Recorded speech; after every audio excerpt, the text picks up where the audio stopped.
നമ്മുടെ വീട്ടിൽ negative energy ഉണ്ടെങ്കിൽ ദമ്പതികൾ തമ്മിൽ എപ്പോഴും പ്രശ്നങ്ങളായിരിക്കും.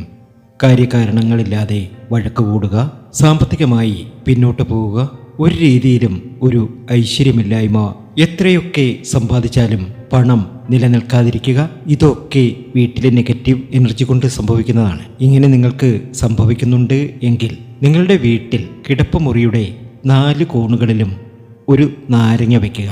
3 ദിവസം കഴിഞ്ഞ് ആ നാരങ്ങകൾക്ക് എന്തെങ്കിലും സംഭവിച്ചിട്ടുണ്ടോ എന്ന് നിരീക്ഷിക്കുക. ഏതെങ്കിലും നാരങ്ങ കേടായിട്ടുണ്ടെങ്കിൽ ആ ഭാഗത്ത് നെഗറ്റീവ് എനർജി കൂടുതലാണെന്ന് മനസ്സിലാക്കാം.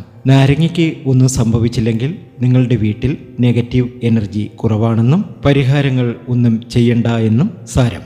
അതല്ല, നാരങ്ങ ചീഞ്ഞു പോയിട്ടുണ്ട് എങ്കിൽ, അല്ലെങ്കിൽ ചീത്തയായിട്ടുണ്ട് എങ്കിൽ, ഒരു 11 1 രൂപ നാണയം തലയ്ക്കൊഴിഞ്ഞ് അടുത്തുള്ള ഭദ്രകാളി ക്ഷേത്രത്തിൽ സമർപ്പിക്കുക. വഞ്ചിയിലിട്ടാലും മതി. നിങ്ങളുടെ എല്ലാ പ്രശ്നങ്ങളും തീരുന്നതായി കാണുവാൻ സാധിക്കും.